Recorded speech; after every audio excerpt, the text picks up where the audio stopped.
Mesdames et Messieurs les députés, ce qui est aujourd'hui attendu de nous, c'est de prendre pour notre pays les décisions que la situation exige. C'est de conduire les changements que nombre de nos concitoyens attendent.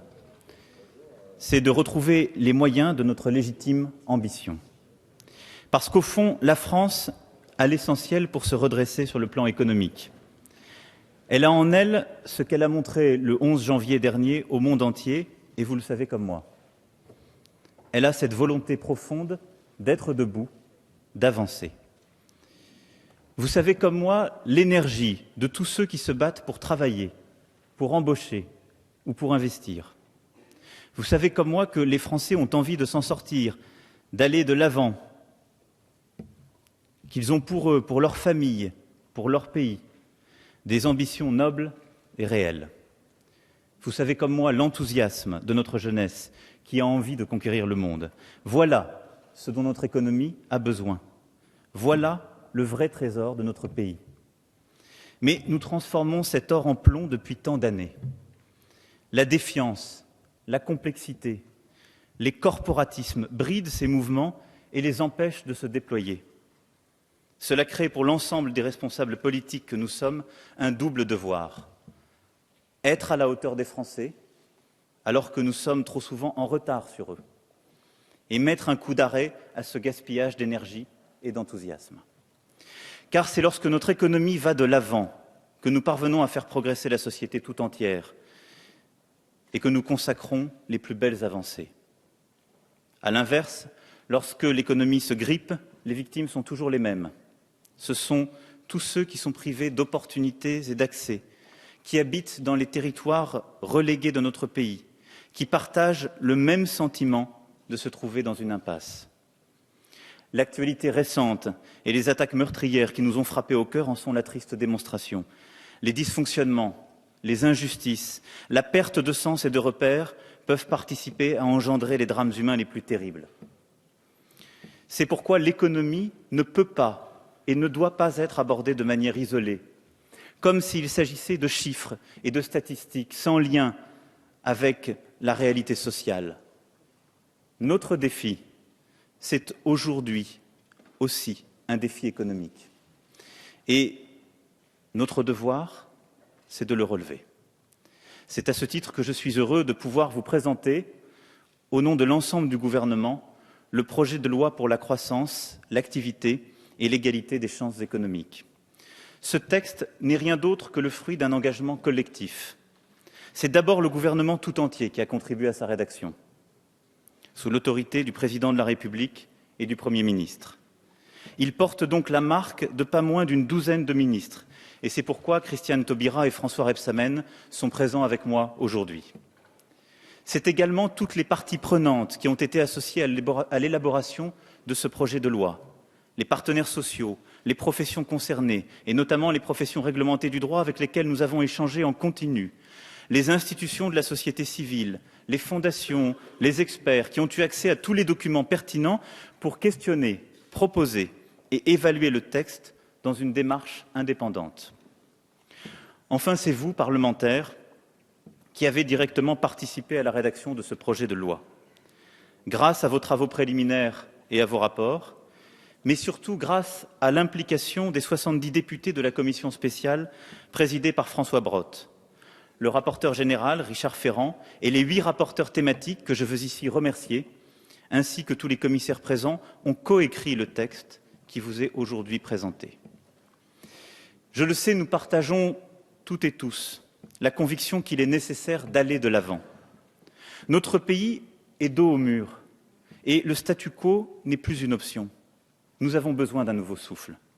Cela suppose de prendre des décisions claires et c'est pourquoi le gouvernement a pris ses responsabilités. Car concerter, ce n'est pas se défausser. Discuter, ce n'est pas tout accepter. Et gouverner, ce n'est pas laisser choisir, c'est décider.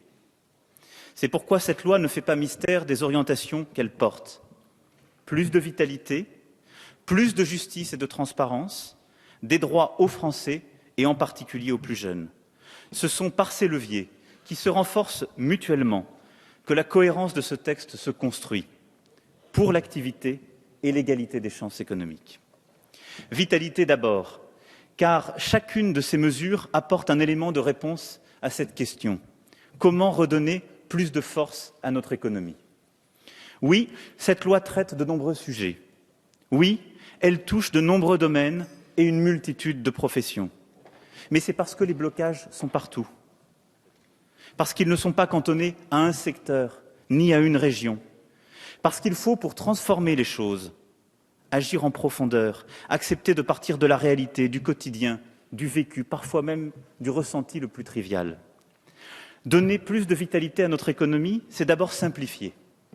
Trop souvent, la complexité étouffe plutôt qu'elle ne protège. Elle inhibe plutôt qu'elle ne sécurise. Surtout, elle fragilise. Et avant tout, ceux qui sont déjà les plus fragiles d'entre nous. Au final, elle peut devenir une redoutable incitation à ne rien faire, à ne rien tenter, à ne rien entreprendre. Cette loi simplifie d'abord la vie de nos entrepreneurs. En étendant l'utilisation de l'autorisation unique et des certificats de projet, nous permettrons d'aller plus vite pour mener des projets utiles. De manière plus ambitieuse, nous voulons aussi pouvoir conduire des réformes d'études d'impact, de l'évaluation environnementale, de la concertation et de la consultation du public, telles qu'annoncées par le Président de la République. Le travail qui sera mené, après l'adoption de la loi avec Ségolène Royal, le sera en étroite concertation avec les parlementaires et la société civile, et notamment les membres du Conseil national de la transition écologique. Il s'agit de simplifier, d'accélérer, en ne retranchant rien de nos exigences démocratiques et environnementales. Cette loi permettra aussi de lancer les sociétés de projets indispensables à la réalisation du Charles de Gaulle Express et du canal Seine-Nord, car ce sont de grands projets structurants dont on parle depuis trop longtemps et sur lesquels nous devons à présent avancer concrètement. Cette loi simplifie la vie des Français, des salariés et des petits patrons. C'est tout le sens de la réforme des prud'hommes, dont personne ne peut dire aujourd'hui qu'il fonctionne de manière satisfaisante, puisque la durée moyenne d'une procédure est de 15 mois et jusqu'à 29 mois en cas de recours à la formation du départage. Ce sont les plus fragiles, là aussi, qui en font les frais. Les salariés qui perdent leur emploi sans avoir les moyens ou la force d'attendre une décision pendant des mois, quand ce n'est pas des années. Et les patrons de PME sur qui la perspective des prud'hommes pèse parfois au quotidien, au point de les dissuader d'embaucher.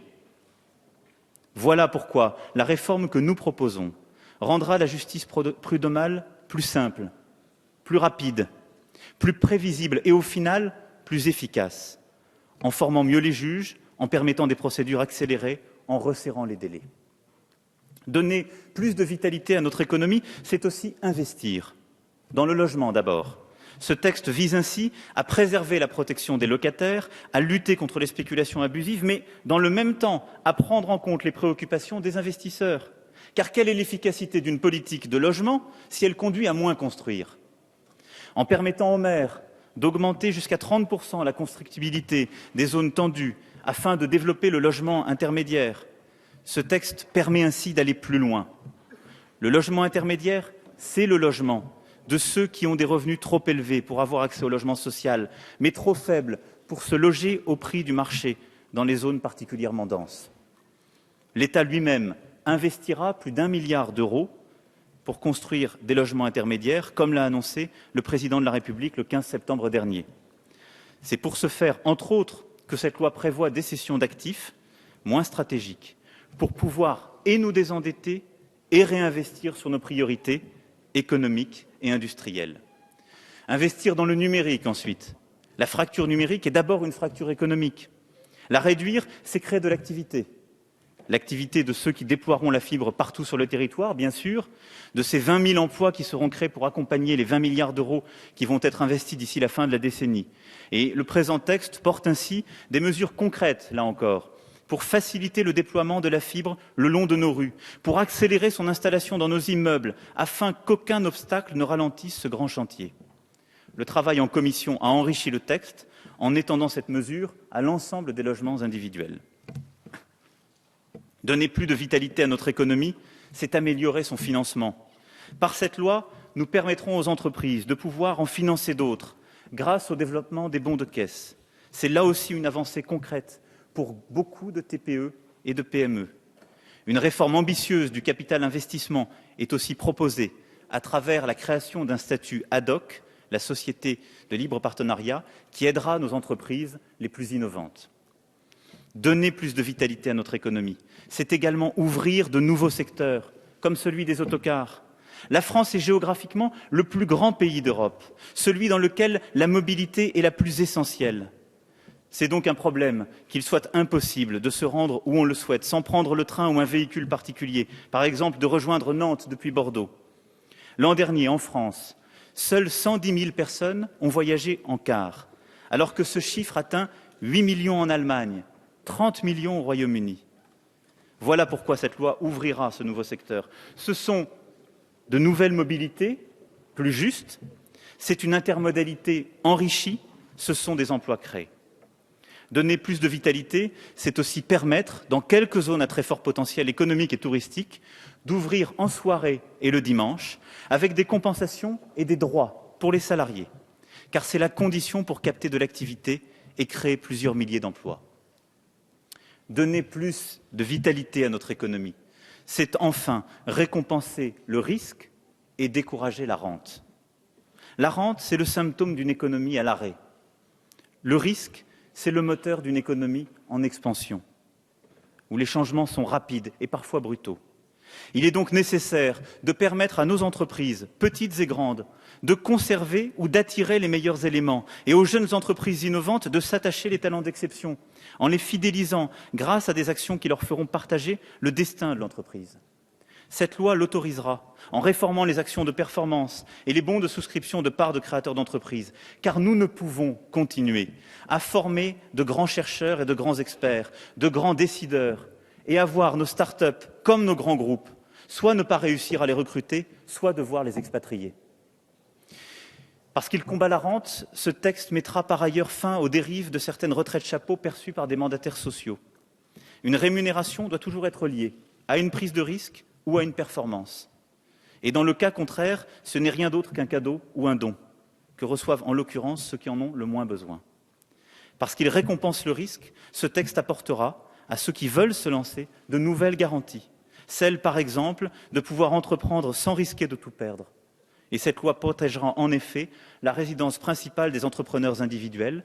Par défaut, leur logement ne pourra être saisi. Le présent texte porte ensuite des réformes qui rendent notre économie plus transparente et plus juste. Et c'est ce deuxième pilier sur lequel je veux aussi insister. Car justice et transparence permettent de lutter contre la défiance, d'avancer, d'être in fine plus efficaces. Elles sont bonnes pour l'activité. Parce que la puissance des intérêts acquis, qui prospèrent dans l'opacité, est un frein souvent difficile à lever. Et la vie de tous les jours pour nos concitoyens est rendue chaque année plus compliquée, parfois plus injuste, par la progression continue des dépenses contraintes qu'engendrent les actes les plus courants, faire les courses, se déplacer, faire parfois appel au service de certains professionnels. Quand on fait de la réforme un instrument de transparence, alors la vie quotidienne des Français est directement améliorée.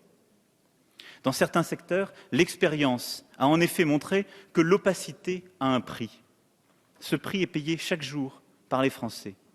Et il est d'autant plus élevé que leurs revenus sont faibles. La transparence, c'est aussi la condition d'une réforme permanente, d'un meilleur fonctionnement, de la fin des petites ententes, des arrangements complices et parfois coupables. C'est pourquoi cette loi apportera plus de transparence et d'exigence dans le suivi des concessions autoroutières, afin de mieux faire valoir l'intérêt des usagers et l'intérêt général. Une autorité indépendante existante, l'ARAF, verra ses compétences étendues pour ce faire. La transparence sur la manière dont le prix des péages est fixé, afin de limiter leur progression au juste nécessaire. La transparence sur les équilibres économiques de ces contrats et sur les travaux engagés par les sociétés d'autoroutes, pour éviter qu'elles ne favorisent les sociétés de travaux publics auxquelles elles sont souvent organiquement liées.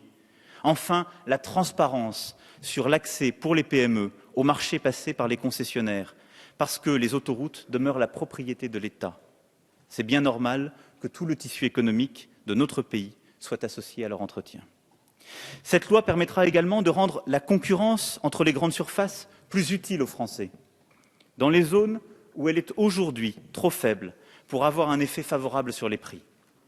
Les pouvoirs renforcés de l'autorité de la concurrence permettront de mettre fin aux situations les plus inacceptables, car une position dominante peut parfois protéger des pratiques nuisibles, tant aux consommateurs qu'aux producteurs.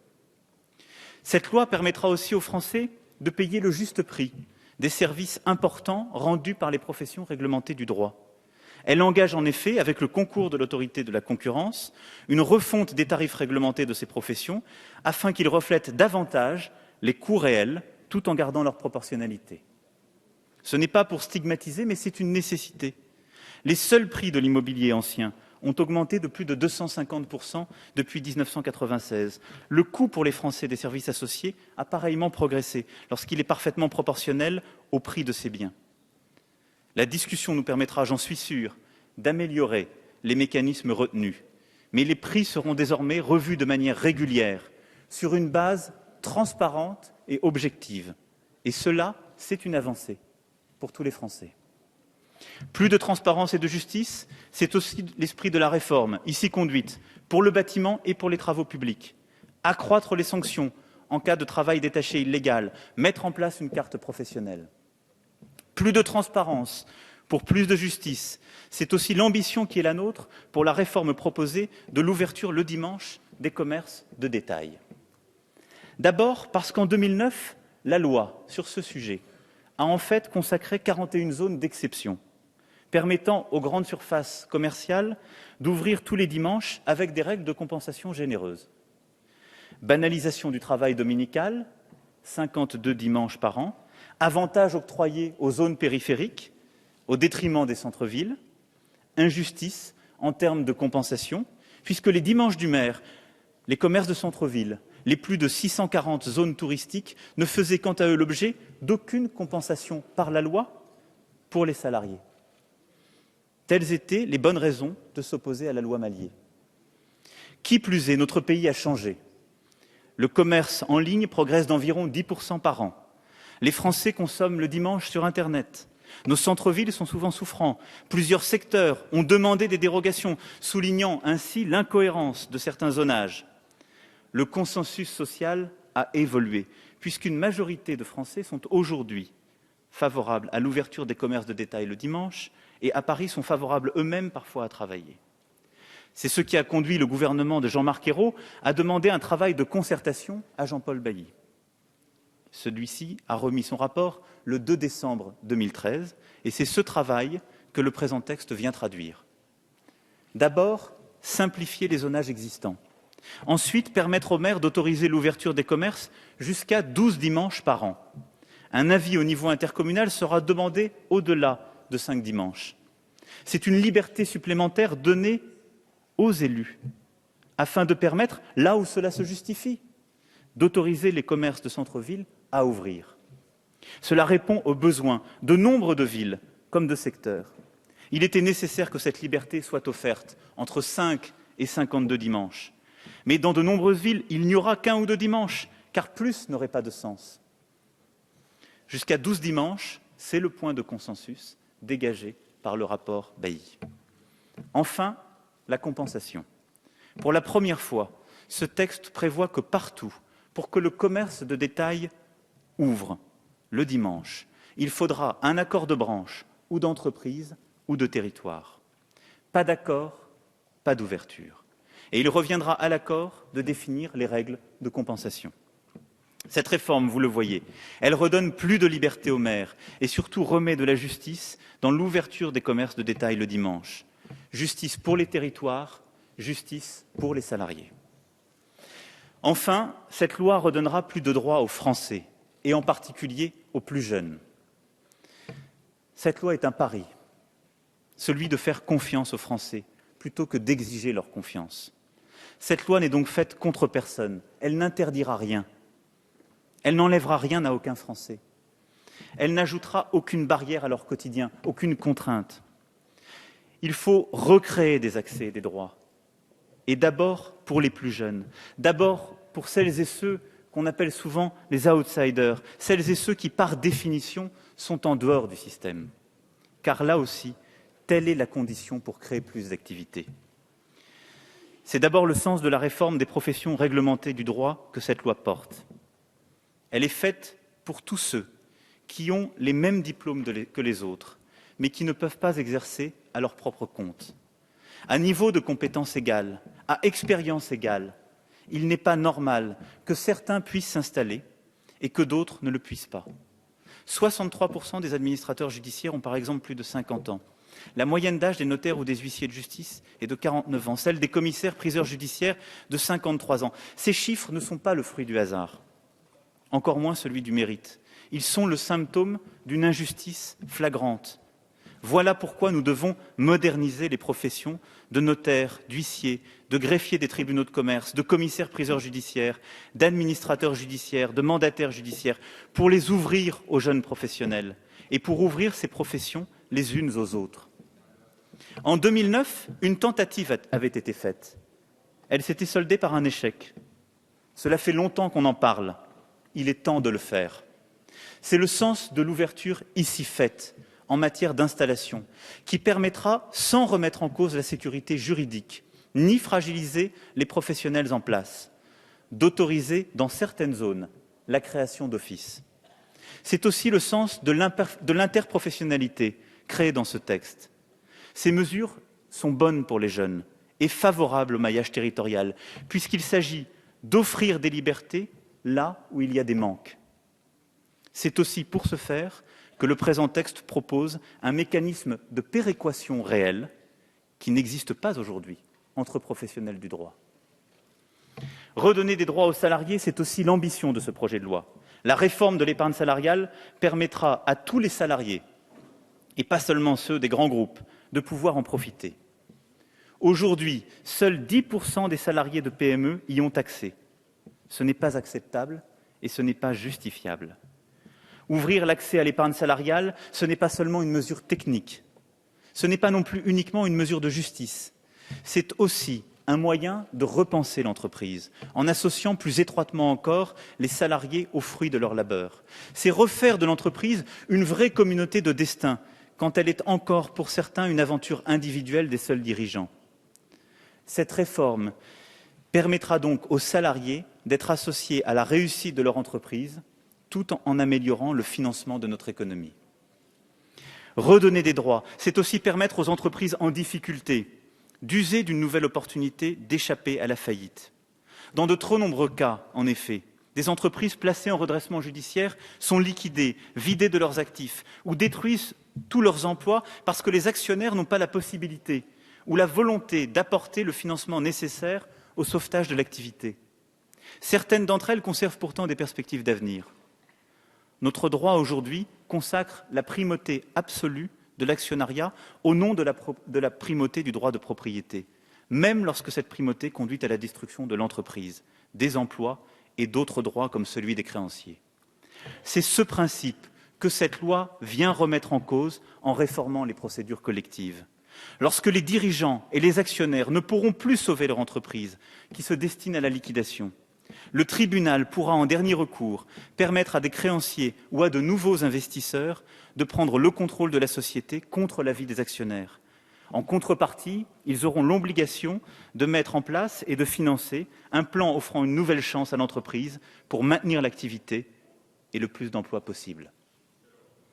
Enfin, redonner des droits, c'est permettre aux plus jeunes de rentrer plus vite et plus facilement dans la vie professionnelle, d'avoir un égal accès aux opportunités.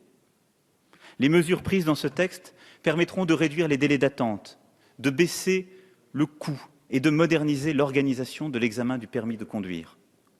Car pour nos jeunes, attendre parfois 1 an, dépenser en moyenne 1 500 € pour pouvoir se déplacer librement pour un emploi ou pour leur vie familiale, ce n'est plus acceptable. Mesdames et messieurs les députés, ce que je viens de vous présenter, nous l'avons construit ensemble. Sur tous les sujets, dans tous les domaines, nous avons réussi à progresser et à améliorer ce texte pour plus de vitalité, plus de transparence et de justice, plus de droits pour notre jeunesse. J'espère que nous poursuivrons sur ce chemin prometteur, car je suis certain que le texte que je vous présente aujourd'hui peut encore être enrichi et amélioré. Si vous en êtes d'accord, c'est l'objectif commun que nous devons nous fixer. Je vous garantis que chaque proposition qui visera l'intérêt général trouvera auprès du gouvernement une oreille attentive. Nous avons collectivement trop souvent remis à demain ce qui devait être fait aujourd'hui, quand ce n'était pas hier. Profession réglementée, travail du dimanche, épargne salariale, procédure collective, justice prud'homale et j'en passe. Cette loi porte plusieurs réformes dont on a beaucoup parlé, mais qui n'ont jamais été faites. Je m'engage par ailleurs auprès de vous à traduire dans les actes et dans les plus brefs délais le texte que vous aurez voté. Et je vous soumettrai également une évaluation régulière de ses effets. Cette loi offre une opportunité pour les responsables politiques que nous sommes. Elle permettra de nous prouver à nous-mêmes, à tous les Français, que nous sommes capables de bouger, que nous ne sommes prisonniers d'aucun dogme, ni d'aucun intérêt en place. Elle insufflera une nouvelle dynamique. Elle nous redonnera confiance en nous-mêmes. Elle nous autorisera aussi à être plus exigeants avec nos partenaires et avec l'Europe. Comment leur demander plus si nous ne faisons pas nous-mêmes nos propres réformes pour nous-mêmes? C'est la clé de notre croissance, de notre crédibilité, de notre avenir commun. Cette loi, elle est une première étape. Elle sera suivie d'autres décisions. Elle montre simplement que nous reprenons notre destin en main. Je vous en remercie.